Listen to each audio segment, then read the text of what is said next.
समाजवाद की एक बुलंद आवाज अब हमेशा के लिए खामोश हो गई।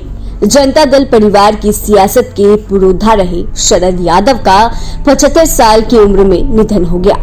5 दशक के सियासी जीवन में उन्होंने कई उतार चढ़ाव भरे दौर देखे, लेकिन सामाजिक न्याय के प्रति उनकी प्रतिबद्धता में कभी कोई नरमी नहीं आई। देश की राजनीति में शरद यादव के राजनीतिक कद और योगदान का अंदाजा आज की पीढ़ी को भले ही ना हो, लेकिन गैर कांग्रेसी सरकारों में वो सत्ता की धूरी माने जाते रहे। 1990 में विश्वनाथ प्रताप सिंह पर मंडल आयोग की सिफारिशें लागू करने के लिए दबाव बनाने वालों में शरद यादव प्रमुख थे। शरद यादव लोहिया और जेपी के समाजवादी विचारों से प्रभावित थे। वह जेपी के पहले शिष्य थे जो 1974 में ही लोकसभा सांसद बन गए थे। वह जनता दल की सियासत के चाणक्य कहलाते थे। अगस्त 1990 में तत्कालीन प्रधानमंत्री वीपी सिंह ने मंडल कमीशन को लागू किया था। इसके पीछे भी शरद यादव की भूमिका थी।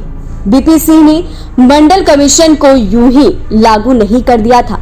दावा है कि शरद यादव ने मौके की नजाकत को समझते हुए प्रेशर पॉलिटिक्स के जरिए लागू कराया था। देश में मंडल कमीशन लागू होने की दास्तान काफी दिलचस्प है। मंडल कमीशन को लागू करने को कुछ लोग वीपी सिंह का जल्दबाजी में लिया गया राजनीतिक फैसला बताते हैं।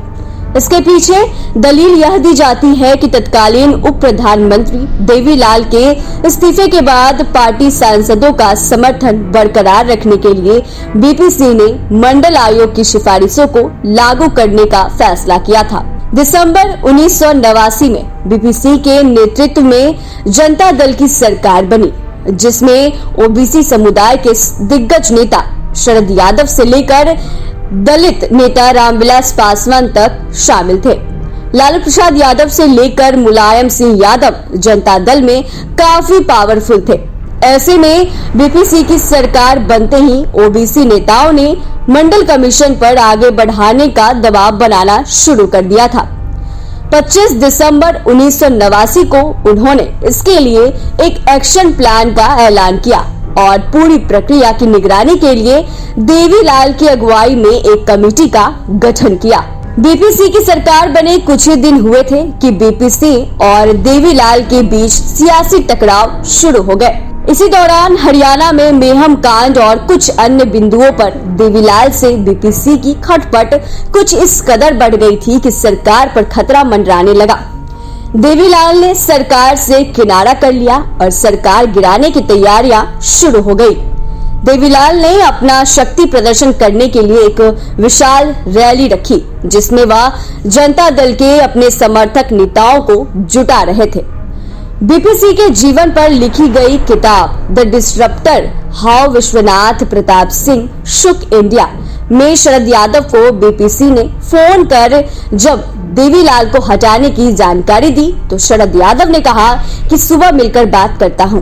शरद यादव को देवीलाल भी अपने साथ मिलाना चाहते थे और वीपी सिंह से भी अपनी साथ रोके रहना चाहते थे। मौके की सियासी नजाकत को समझते हुए शरद यादव ने वीपी सिंह के सामने एक शर्त रख दी कि या तो रैली से पहले मंडल कमीशन लागू कीजिए, नहीं तो हम देवीलाल जी के साथ अपनी पुरानी यारी निभाएंगे।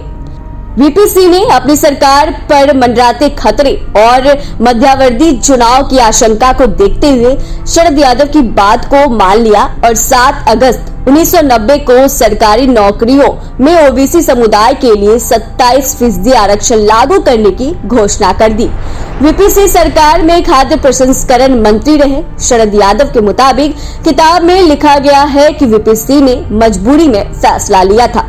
जनता दल में फूट होने पर शरद यादव देवीलाल के साथ नहीं गए, जबकि जनता दल बनने से पहले वह देवीलाल के साथ लोकदल में थे।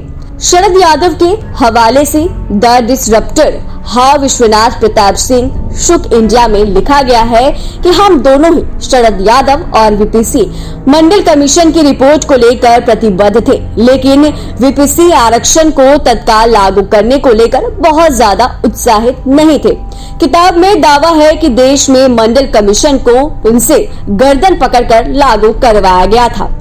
मंडल कमीशन को लागू कराकर शरद यादव समाजवादी आंदोलन के साथ साथ सामाजिक न्याय के पुरोधा बने और इस लड़ाई को हमेशा लड़ते रहे। संसद से लेकर सड़क तक पर हमेशा दलित, ओबीसी और अल्पसंख्यकों के हक की लड़ाई लड़ते रहे।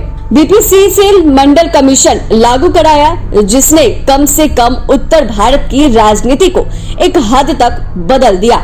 यही से शरद यादव की छवि मंडल के पुरोधा के तौर पर बनी और जिसे उन्होंने अपने जीवन के आखिरी पल तक सहेज कर रखा।